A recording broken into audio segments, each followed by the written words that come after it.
mas pela sociedade, pela vida. E eu olhei para o céu em direção ao monte, e eu perguntei, sem conhecer Deus ainda, e disse: por que o Senhor está fazendo isso comigo? O que foi que eu te fiz para eu merecer o que eu estou passando hoje? Eu sinto vontade hoje de comer um bom pedaço de bife. Há dias que eu não sei o que é comer uma refeição digna. As lágrimas caíram. De repente eu olhei as árvores paradas, nenhuma folha se mexia, nada se movimentava. De repente uma brisa suave balançou os meus cabelos, que até hoje eu me pergunto por que é que balançou.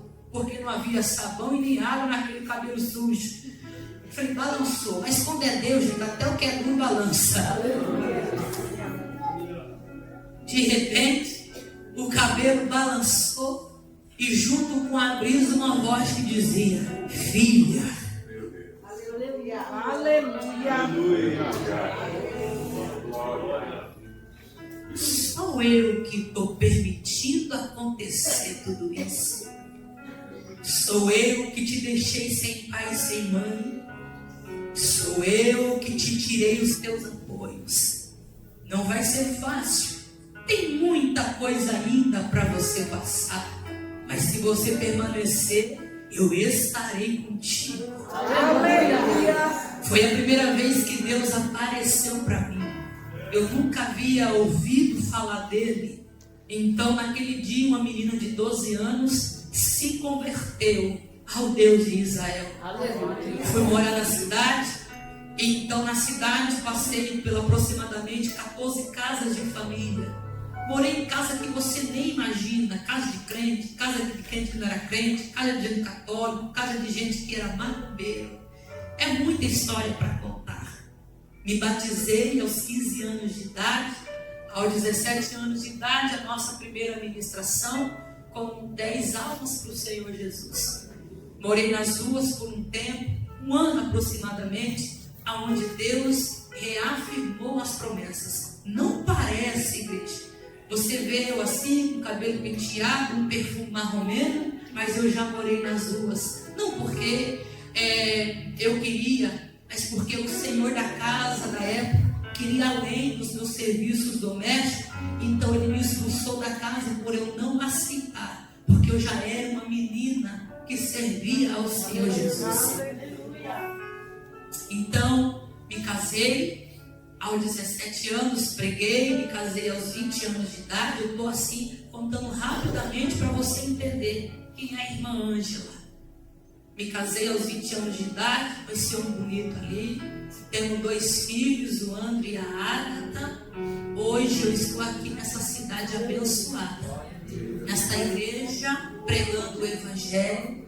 Na segunda, não nessa, mas na próxima, no dia 29, eu irei fazer 39 anos. Estou ainda caminhando ainda. Estou novinha, não estou não, gente? Estou novinha. Tem muita coisa ainda para acontecer. Tem muito testemunho para se contar. Eu estou contando isso para você porque talvez a minha história seja pequena do tamanho que você já passou. Mas o Senhor, Ele foi gerando no altar um propósito sobre a nossa casa, sobre a nossa vida. Se você entrou aqui achando que a sua vida é difícil, saiba que é no difícil que Deus opera milagres.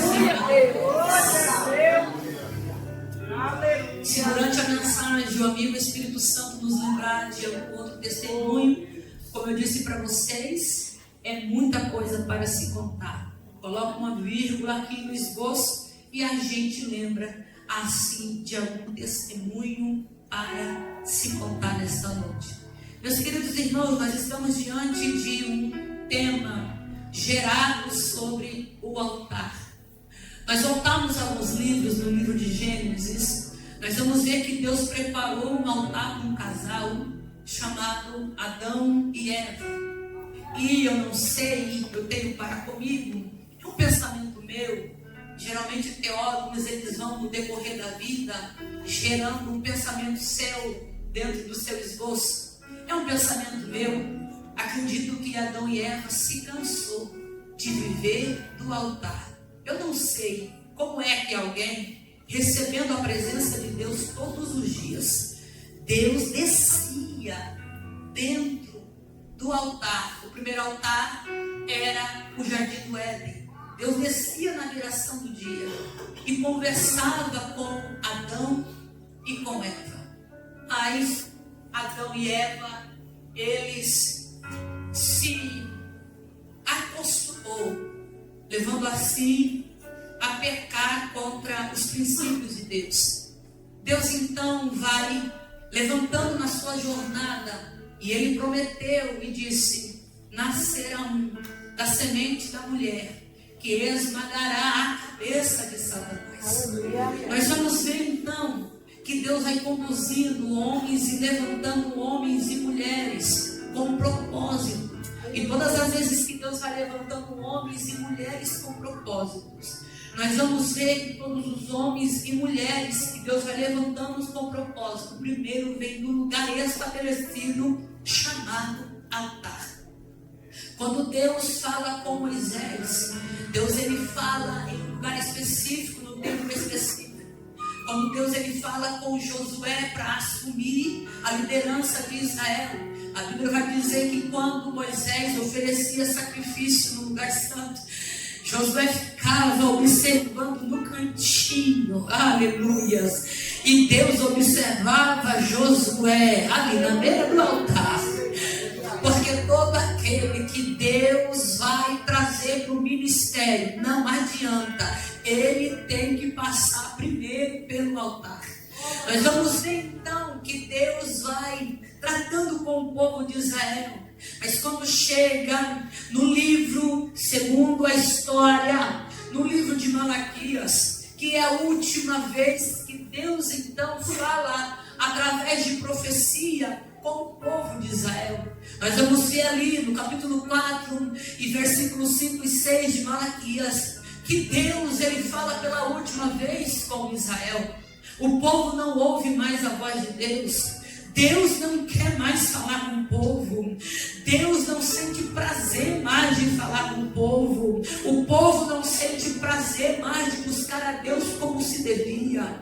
Então vai ficar ali 400 anos Deus sem falar com o povo. Imagina, igreja, Deus 400 anos sem falar com você. Imagina, igreja, Deus 400 anos sem lançar uma palavra para você. Eu não sei você, mas eu não aguentaria.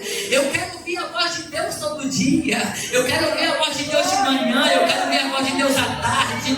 Eu quero ouvir a voz de Deus de noite. Eu quero ouvir a voz de Deus na leitura. Eu quero ouvir a voz de Deus através de vinho. Eu quero ouvir a voz de Deus através de uma criança. Eu quero ouvir a voz de Deus através de um jovem. Eu quero ouvir a voz de Deus através de um ancião. Eu quero ouvir a voz de Deus através da natureza. Eu não sei a forma que Ele vai manifestar a voz dEle, mas uma coisa eu tenho certeza, eu já não suportaria ficar sem ouvir a voz do Todo-Poderoso. Aleluia. Eu não sei como é que tem alguém que passa dias, semanas, meses, anos, e ele não consegue ouvir a voz de Deus, se acostuma sem ouvir a voz de Deus. Então Deus fica 400 anos, é um período difícil, é um tempo difícil, e é nesse tempo difícil que Deus resolve se pronunciar. Pega aí, é no tempo difícil que Deus resolve se pronunciar. Nós estamos numa festa, num congresso.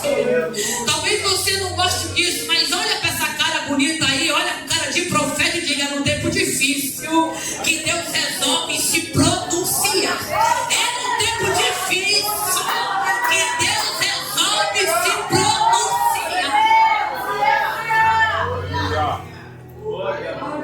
E é no tempo difícil então que Deus resolve se pronunciar. Esse período do silêncio estava para se romper. Esse período conhecido entre os estudiosos de período intertestamentário, onde Deus se cala. é bíblico. Deus, então, num período difícil, resolve dizer: não, está difícil, é agora. Eu vim lá de São Paulo para dizer para alguém que acredita no que está sendo pregado: está difícil? É hoje. Está difícil? É hoje. É hoje. Não, é hoje. É hoje. É hoje. Foi cantado aqui que Deus não precisa de cenário favorável. É hoje que Ele vai se manifestar.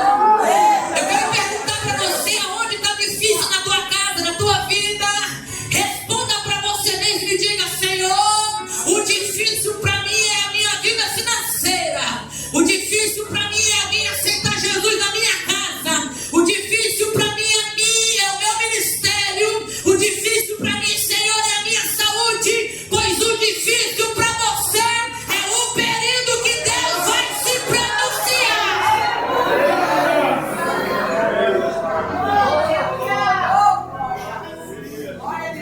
Deus resolve então se pronunciar num período difícil e quebrar o silêncio. Nós vamos observar que todos os outros evangelhos, eles vão falar de João o Batista, mas eles vão falar apenas da qualidade dele ou personalidade dele, sisudo, forte. Apenas no livro de Lucas nós vamos ver que Lucas, eu acredito porque Lucas era médico, ele vai dar detalhes de como era a pessoa e a vida e a família de João Batista. Os outros evangelhos não vão descrever com maestria o nascimento de João Batista, mas Lucas ele vai falar de como foi o ambiente aonde João Batista foi gerado. Lucas ele vai escrever e dar detalhes de como este menino veio quebrando um ciclo de 400 anos para anunciar algo que ainda viria de novo. Nós vamos ver no capítulo 5 do mesmo livro, no capítulo 1, do verso 5, aonde nós vemos uma família. E que família é essa? A Bíblia vai dizer que era no tempo de Herodes. Pensa num homem ruim. Ele usurpou o trono da Judéia, maléfico, maligno, o diabo, menino, corria dele. Eu tenho para mim que o diabo olhava para não quer ficar perto disso, não é ruim demais. Um homem era endemoniado, encapetado, ao ponto de mandar matar crianças, porque ele ouvia-se saber de uma profecia. Então ele ordena. Ele era tão maléfico, tão assassino, tão truculento, que ele usurpa o trono da Judéia, junto com o comando de Roma. E é neste cenário que Deus vai começar a gerar alguém no altar. É neste cenário que Deus vai começar a gerar alguém no altar. É no tempo que tem alguém matando gente, mas Deus está fazendo alguém renascer. É no tempo que tem alguém mandando matar, meu Deus, prender, mas Deus está dando vida para a casa de alguém.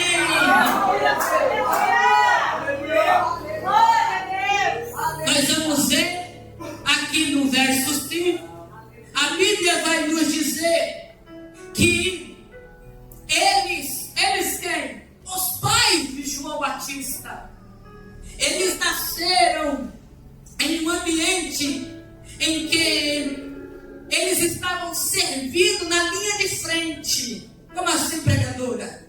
O texto começa dizendo assim, que havia um casal, e olha como a Bíblia vai dizer como era este casal. Ambos eram justos diante de Deus e dos homens. Olha isso. Antes eram justos diante de Deus e dos homens. Quer dizer o que, pregadora? O céu olhava para a casa de Zacarias e dizia: é crente, temente. Vamos trazer para hoje. Não falta culto, não reclama de mensagem, não reclama se está chovendo, não reclama que está sol, não reclama se troca pastor, não reclama se senta nos cafés. eles são crentes até o tutano. A Bíblia vai dizer que eles eram vistos de forma irrepreensível. Está escrito assim no texto: o céu via eles de forma irrepreensível. Eu não sei, igreja, se nos tempos de hoje tem alguém com as qualidades desse casal, para o céu olhar e dizer: aqui no céu ninguém bota defeito, e na terra também não. Quando o texto está dizendo assim, que eles eram irrepreensíveis diante de Deus e dos homens, é que eles não eram apenas crentes de culto, não. A Bíblia vai dizer e vai trazer para os homens, dizer assim, nos dias de hoje: Zacarias era sacerdote, exercia com excelência, mas dentro de casa era marido, era homem que honrava a esposa. Porque tem gente que é profeta aqui no altar, mas dentro de casa ninguém aguenta ele.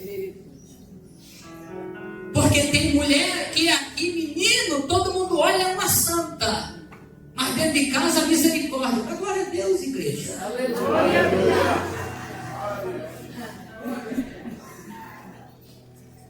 Da glória. É isso aí. Quando a gente apanha, da glória passa dor. Irrepreensível. Ninguém podia falar deles dentro do ambiente de culto e fora do ambiente de culto. A Bíblia está dizendo isso. Eles estão no ambiente e a linha de frente do João Batista é a linha de frente. Eles tinham cargo. Eu quero trazer para a linguagem de hoje. Zacarias tinha um cargo, Isabel tinha um cargo. Não tinha. No primeiro verso, eles vão dizer que ela era filha de Arão. Ela tinha um cargo. Ela servia também. Cargo. Porém, só quem entrava dentro do tabernáculo era o marido, o seu homem. Então, o ambiente em que João Batista vai nascer, em primeiro lugar, a família está na linha de frente da adoração. Porque a gente quer ser gerado no altar, a gente quer bênção daqui no altar, mas a gente nunca quer se oferecer para adorar primeiro. A linha de frente, nós vamos ver no verso 6, que antes deles ser a linha de frente, tem uma patente, tem um título, eles são crentes. O verso 6 vai dizer assim: ambos eram justos diante de Deus, viviam de forma irrepreensíveis entre os preceitos, mandamentos do Senhor. Aí o verso 7, eles não tinham filhos. O problema. No verso 5, linha de frente. No verso 6, são crentes de verdade, independente de quem eles eram. No verso 7, o problema está lá. Não se assenta da vida deles, porque eles eram linha de frente, porque eles eram crentes, não. Porque tem gente que acha que só porque a gente é crente, o problema tem que fugir da gente. É ensinar errado você. Quanto mais crente, mais problema a gente atrai. Quanto mais crente é, mais problema a gente atrai.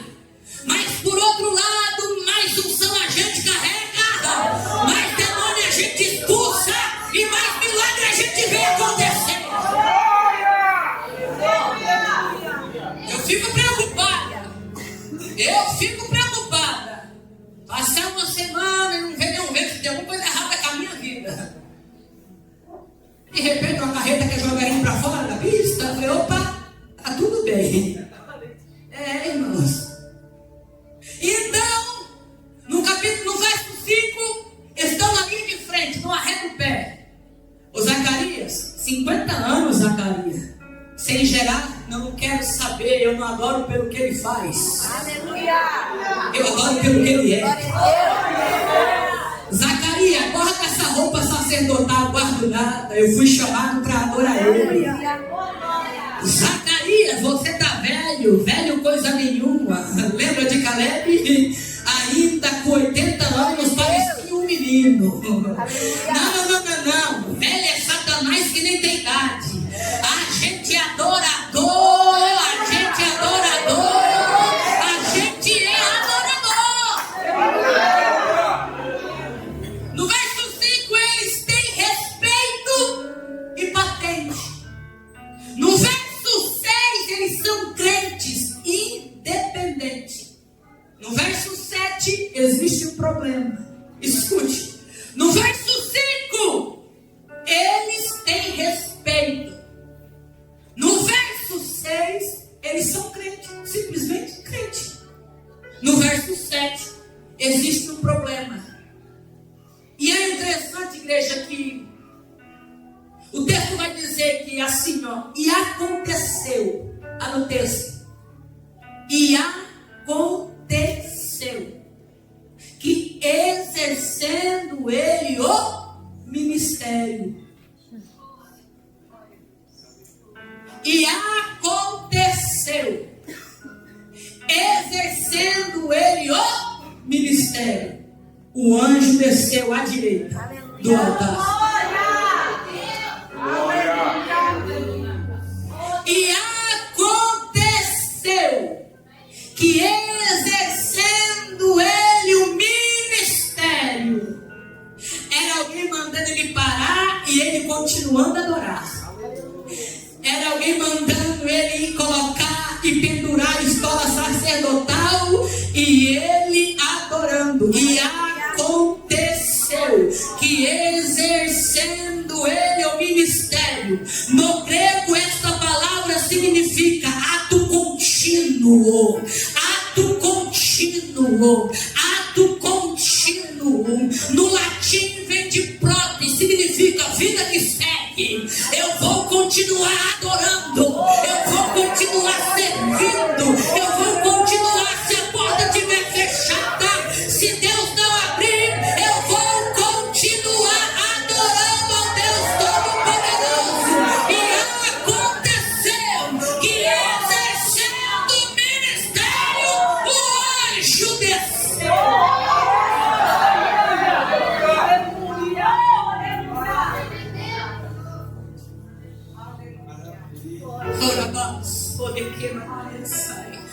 Eu estou falando para gente aqui que não para por conta do período difícil.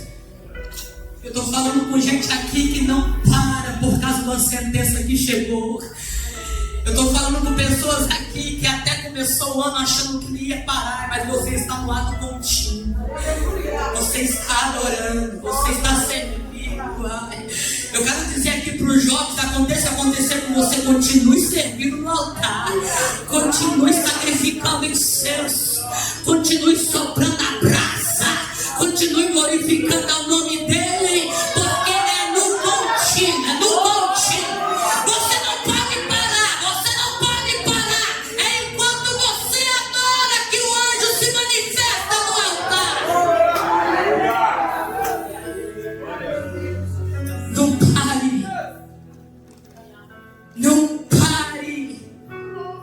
Não pare, porque é no exercício do seu chamado que o milagre vai acontecer. Não pare, porque é no exercício do seu chamado que o milagre vai acontecer. Me lembro de uma vez que meu filho precisou fazer uma cirurgia. E eu tinha que estar no estado do Paraná para ministrar. E conversei com a médica e disse: doutora, já que ele vai fazer a cirurgia, não tem como adiantar ele para que eu possa pelo menos ver ele entrando no centro cirúrgico. Esse foi o combinado. Eu não tive coragem de ligar para a igreja e dizer: eu não vou, porque eu sou o tipo de pregadora que não desmarca a agenda. A não ser que Deus não me faça chegar no ambiente. Mas eu não desmarco. comuniquei à igreja sobre o que estava acontecendo na minha casa. Estou falando sobre ato contínuo. Não parar por nada. Aleluia. Converso com a médica e disse: doutora, coloque ele na frente para que eu possa pelo menos ver ele entrando. Como eu disse para vocês no início da mensagem, eu, Ângela, não tenho família para que eu possa ter apoio. Eu não tenho uma tia, uma avó, para que os meus filhos possam ficar. E isso não é problema, não. Eu não vejo isso como um problema. De repente, passam 2 pessoas na frente do meu filho. E eu vou vendo a hora. Eu digo: varão, nós temos que pegar o carro e ir, porque já vai dar a hora do congresso. Eu tenho que deixar meu filho dentro do centro cirúrgico. E eu não vi meu filho sair do centro cirúrgico. Eu estou na pista, subindo aqui para cá, para o Paraná. Eu pedi para uma irmã na igreja. Falei: querida, você não pode ficar com ele só para ele saber que tem alguém com ele? Meu filho. Pedi auxílio para ela, ela ficou. E de repente ela manda uma foto. Faltando uns 20 minutos para me chegar na igreja. Por conta disso eu cheguei atrasada na igreja, coisa que eu não gosto de fazer e não faço. Eu recebo ainda na BR a foto do meu filho, tudo ensanguentado, numa maca, desacordado, chamando o pai. Cadê meu pai? Cadê meu pai? Na hora que eu recebo a foto, as lágrimas descem. Eu disse: Senhor, eu não devia estar aqui. Eu tinha que estar com meu filho. Na hora o Espírito Santo fala assim para mim: vai ter dias que eu não vou te dar tempo para chorar. Vai, prega a minha palavra, porque do mesmo jeito que eu cuido de você, estou cuidando do teu filho lá. Deus está dizendo para esta igreja: eu requero crentes com ato contínuo, que não pare por conta de nada. Falaram mal de mim, pregador, continua. Não me deram oportunidade para pregar mais, continua. Falaram mal do meu nome, seja bem-vindo, tá igual Jesus. Deus está dizendo: eu estou querendo homens e mulheres que não para por causa de nada.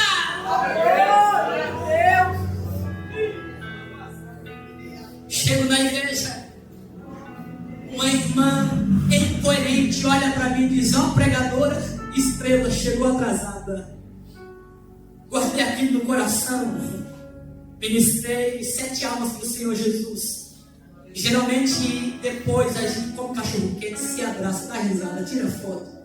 Eu entreguei o microfone para o pastor e desci e fui embora. Voltei direto para o hospital para ver meu menino. Estava do mesmo jeito que eu deixei ele. Apenas melhorada a respiração. Mas estava chamando o pai. Era meu pai. Voltei para casa. Naquele dia o Espírito Santo me ensinou que nada pode ser maior do que o propósito de Deus sobre a minha vida. Por mais duro e difícil que seja para mim, nada pode paralisar o que Deus colocou sobre a minha vida. Ele estava em momento contínuo. O texto vai dizer: enquanto exercia o seu ministério. Era alguém falando da esposa. Olha lá, a Isabel Angera e Zacarias sacrificando. Era alguém olhando para ele, tirando sarro, dizendo: não vai ter filho esse homem. Ele colocando a roupa sacerdotal e sacrificando. Mesmo que ele não fosse chamado para entrar dentro do templo, porque havia o sorteio, e ele fazia parte da turma de Abias, que era a 8ª turma. Mesmo que ele não entrasse, mas ele ficava pronto. Pode ser hoje que eu entro lá. Pode ser hoje que eu entro lá. Pode ser hoje. hoje que eu entro lá. Pode ser hoje que eu entro lá. Eu vou ficar pronto para adorar, porque pode ser hoje que eu entro lá. Aleluia! Está Zacarias no seu ofício. E quando o inimigo achava que ele ia parar, ele está lá, um velhinho, gente. Ó, imagino ele que Isabel está passando a roupa e dizendo: varão, bora pro culto, bora pro culto. Passa bem bonitinho. Tu vai fazer o que, Zacarias? Eu vou ficar na porta do templo. Mas homem, há quanto tempo faz que não chama mais a classe de Abias para oferecer sacrifício? Parece que eu vejo, não está no contexto bíblico, mas eu consigo textualizar. Ele imaginando, dizendo assim: é hoje, minha velha, é hoje. Estou sentindo que Deus vai falar com a gente hoje. Oh, Deus maravilhoso. O texto diz que, por sorte, ó, por sorte, colocaram o nome de todo mundo dentro de um saquetel. Aí eu disse assim: tira o nome de Zacarias. Por sorte, o texto vai dizer por sorte, igreja, mas eu quero dizer assim, ó, que é por propósito. Por propósito, a tua casa vai ser gritada hoje. Por propósito, você não só pode parar. Não pare, não pare, não pare, não pare. Tudo que o inimigo quer é ver alguém parando. Tudo que o inimigo quer é ver alguém desistindo. Tudo que o inimigo quer é ver alguém não participando. Eu sou a primeira vez que estou nessa igreja. As únicas pessoas que eu conheço aqui foram as que eu conheci hoje, a família que me recebeu. E mesmo assim eles não me disseram nada sobre a igreja. E mesmo assim eu não quero ouvir. Mas há de ser que poderia ter muitos outros jovens sentados aqui, mas alguém quis parar. O inimigo, ele ama ver alguém parando. Mas eu vim aqui lá de São Paulo para dizer para alguém: Deus vai reavivar a tua chamada. Você vai continuar exercendo o teu ministério.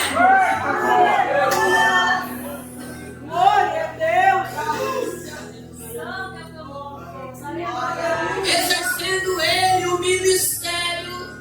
Deus então grita o seu nome e diz: entra, Zacarias, entra para adorar, entra, Zacarias, entra no meu altar, entra, Zacarias, entra, Zacarias, entra onde, Senhor? Entra na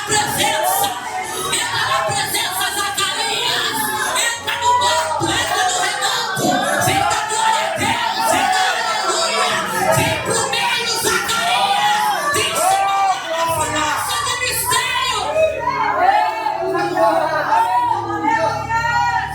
Deus está convidando a você a entrar de novo no ambiente da adoração. Deus está convidando pessoas aqui a voltar a entrar no lugar do Santo dos Santos novamente. Deus está convidando pessoas aqui a voltar para o altar. Deus está convidando pessoas aqui. E Ele está dizendo: eu lembro quando você adorava. Eu lembro quando você cantava. Eu lembro quando você escolhia a roupa 3 horas antes do culto. Eu lembro. Deus está dizendo nesta noite para alguém aqui: volta para o meio da adoração. Volta para o meio da adoração. Glória a Deus. Enquanto ele balançava, o povo lá fora orava e dizia: usa teus servos, Senhor. Usa teus servos, Senhor. Tu não sabes Mas tem alguém intercedendo pelo teu ministério sem você nem ver. Quantas vezes eu estou viajando de norte a sul, de sul a leste, e recebo uma mensagem assim, de gente que nem me conhece pessoalmente. Missionário, admiro o seu ministério. Estou orando por você. Vai em paz, Deus te use e volte em paz. Eu vou ver quem é. Não te conheço, missionária, mas eu amo a sua vida. Deus te use. Vai em paz. Aleluia. Volte em paz. Deus te use. Deus te use. Chegou o tempo na vida de Zacarias. E hoje está chegando um novo tempo para alguém que acredita nesta palavra. Deus está dizendo: é um tempo difícil que eu vou me manifestar. Está chegando um novo tempo para alguém. Não desista. Não saia do ambiente do propósito. Não saia do ambiente do propósito. O que está sendo gerado no altar vai abençoar você. Não, vai abençoar você e também aqueles que te verem adorar. Aleluia! Glória a Deus! Aleluia! Zacarias, tua mulher vai ter um menino. Ele fica tão apavorado, com o anjo Gabriel do lado à direita. Irmãos, eu não sei se você aqui já teve o privilégio de ver anjo. A gente quer morrer. Você quer cair duro. Essa é a vontade de morrer. Você tem vontade de morrer quando você vê um anjo. Eu morri. Então imagine Zacarias vendo o anjo Gabriel fazendo assim: oi Zacarias, tudo bem? Tu cai duro, mulher. Cheguei, Zacarias. E o anjo Gabriel vai dizer assim, ó: a tua oração foi ouvida. Eu imagino que Zacarias entrava para adorar e oferecer incenso ao Senhor. Ele dizia: Pai, o teu povo está lá fora. Porque o ventre de Isabel está estéril. E Deus escolheu ela para gerar num tempo difícil. Não era apenas Isabel que não estava gerando, mas era Deus dizendo para a nação de Israel: vocês também não estão gerando nada. Era o povo de Israel que não estava frutificando nada. Era o povo de Israel que não estava gerando nada. Então, quando Deus usa Gabriel para dar mensagem para Zacarias, para dizer assim: a tua oração foi ouvida, Gabriel estava respondendo duas orações ao mesmo tempo. Qual? A de Israel voltar a gerar e a casa de Zacarias gerar também. Glória a Deus! Então, o anjo vai dizer: Zacarias, a tua oração foi ouvida. A tua mulher vai ficar grávida. E tem mais. E eu parto para o final da mensagem para a gente orar. Tem mais, Zacarias. O que é, Senhor? Vai ser um menino. E você vai colocar o nome dele de João. Na cultura judaica, quem coloca o nome do menino são os pais. Se o marido deixasse, a mulher podia opinar.